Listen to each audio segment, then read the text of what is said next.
Al Jazeera Podcasts.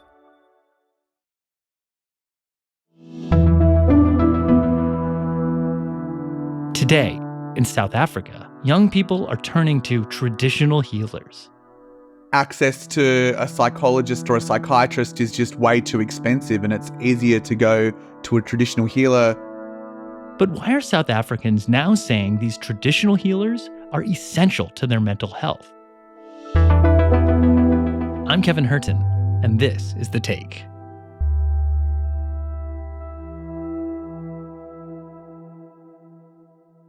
So, when you think of like psychology, maybe you picture like a psychologist or a psychiatrist in Manhattan sitting on a chair, maybe with spectacles. That's the kind of archetypal look. We wanted to show different cultures, different corners of the world approach psychology in a different way. Drew Ambrose has been thinking about psychiatry, psychology, and mental health for several months now. I'm Drew Ambrose. I'm an international correspondent with Al Jazeera, and I love my job. I travel around the world making documentaries. His last documentary series, Mindset, is about the different methods of mental health healing worldwide. We're in Iceland for the summer. This country also has one of the highest rates of antidepressant use in the world. We've seen how therapy is helping soldiers. But what about the millions of civilians who've lost their homes? The war has created the largest refugee crisis in Europe since World War II. There are now displaced people in communities across Ukraine. I'm going to meet some of them. This is Jamaica, a white sand wonderland. Alas, are not here on vacation. We're here to examine an emerging therapy that's making waves in mental health treatment. Mental health is a global issue, Drew says. Everyone has mental health issues, particularly after the pandemic. And I think since the pandemic, people are more open to talking about it as well. So talking to people about how they're dealing with it just seemed necessary. And there was so much to learn. But he says it wasn't always easy. It was about building relationships with people, hearing, the challenges that they faced. The only way you could do that was to really be your true self. Like, I never felt talking to any of these people, it didn't feel like an interview. It was more like being in a conversation with someone and speaking with them and trying to understand them. And I like really, really listening, much like a therapist would, to kind of get to the source of the challenges that they face in their day-to-day life. So For me, this Mindset series, it could only work by giving 100% of myself into the story, telling a little bit about my own challenges, reflecting upon people that I met along the way. And one of the places Drew found himself was South Africa. The mental health world there has really started to rely on traditional healers, though they've always been an essential part of the country's healthcare. What we found when we looked at the research into mental health was many nations across Africa, traditional healers are a presence and people do go to them to deal with mental health. There's not one way that they deal with mental health disorders. Some use herbs, some use going out into nature. So we wanted to show that very diverse experience visiting a traditional healer in Africa.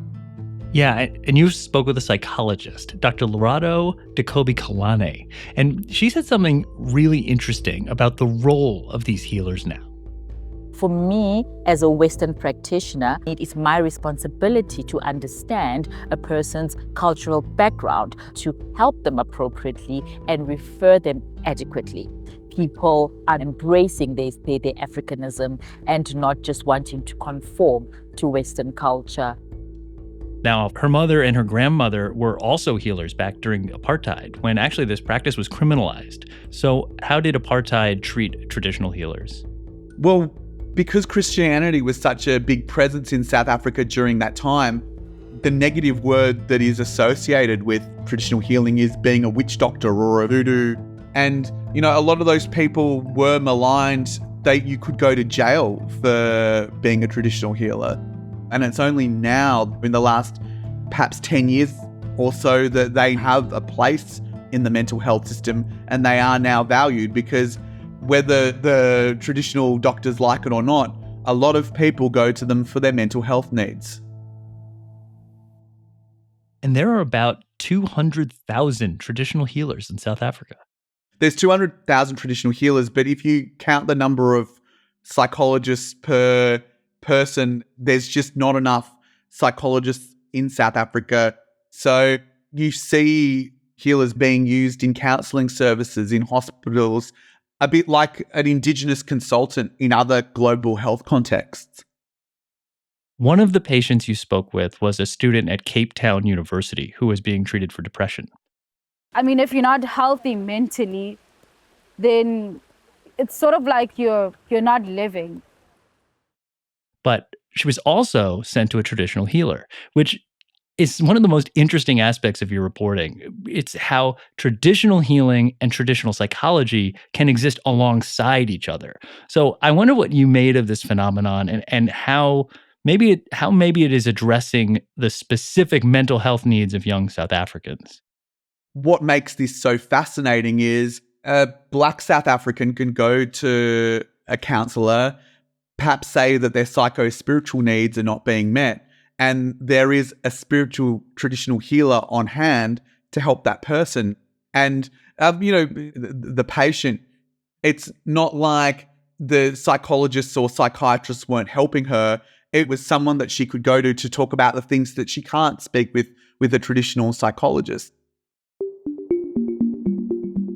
I think it's that element of being understood and expressing myself. I could easily talk about the spiritual stuff. As African people, I think we've inherited a lot of spiritual debt from the historical events that have happened in Africa, being colonized and being deprived of that connection with our ancestors. So that's, to me, what made this so unique. Those are things that psychology or psychotherapy cannot necessarily fix. There was this person on hand that could help you, that could kind of take you out to the forest and do healing ceremonies with you. And I watched it from the sidelines, and you could tell that it was filling a void in her life that the traditional mental health system could not fill. So this is another really interesting part of your reporting. The relationship between patient and healer really does differ from the doctor-patient relationship. It's far more informal. And it can oftentimes be very, very close. Can you tell us about that? Yeah, I mean, in some ways, these traditional healers are a little bit like a mother or an auntie in a person's life. And with one of the clients that we filmed, she literally was living at the traditional healer's house. I've had moments in my life where I wanted to kill myself because my life wasn't going well. I didn't know what was wrong. I was always worried and I was constantly crying until I went to a traditional healer, and that's where I found help. During her darkest days, she was part of the family unit. And to me, that is really taking someone under your wing, quite literally. And that's what this healer says this patient needed. I do a lot of counseling. More than anything, it's about sitting with the patient, offering them that support to say, talk to me, I am here. Sometimes that's what people need, right, in terms of healing or reducing the numbers of mental disorders. And, it's not like being in a therapy session where it's like you look at the clock and go, well, our hour is up. This traditional healer plays a role in their holistic needs and is like a guide through the most troubling chapters of a person's life. And to me, I thought, it's such an intimate relationship in so many ways. After the break, Drew shares his own transformation.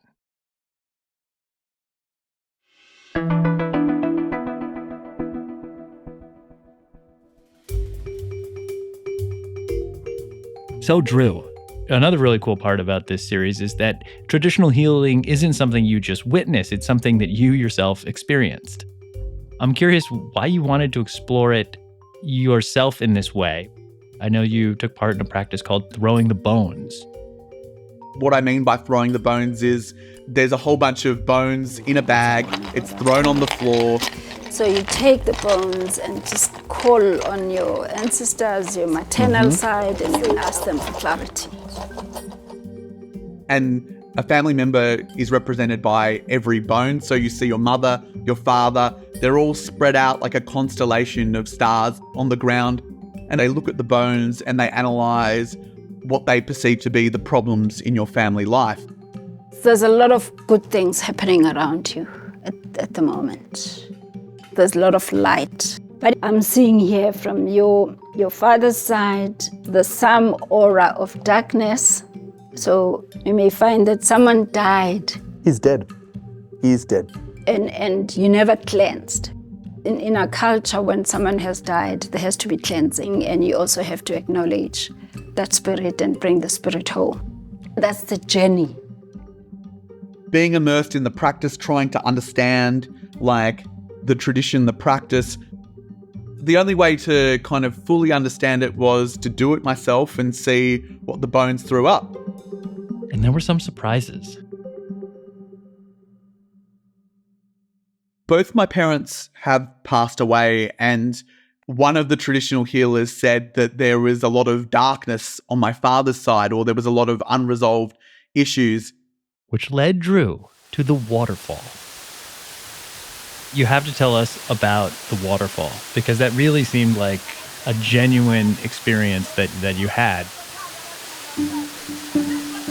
So another traditional healing practice is, well, a cleansing ceremony, and it usually involves a river or a waterfall. So in Cape Town, I went with a traditional healer up to the top of a mountain, and we lit candles, we did prayer, and it culminates in me perched on the edge of a waterfall with gushing water just like belting down upon me.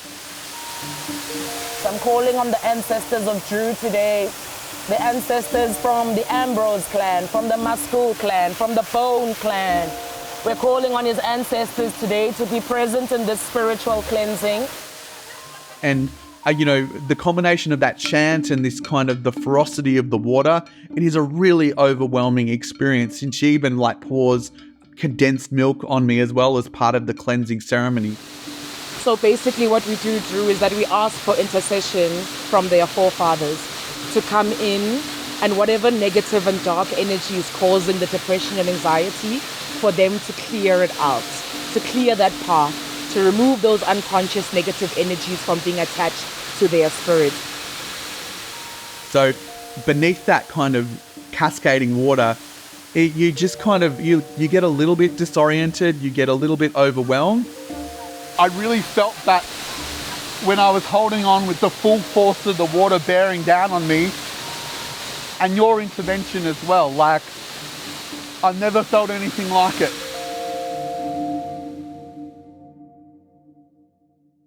It is just in some ways, that kind of experience, it does purify you. It does open you up. It does make you kind of feel this moment of shock, and it's hard to put into words. Oh, man. So after traveling to South Africa and Iceland and beyond, what do you think? How has your perspective on traditional healing changed?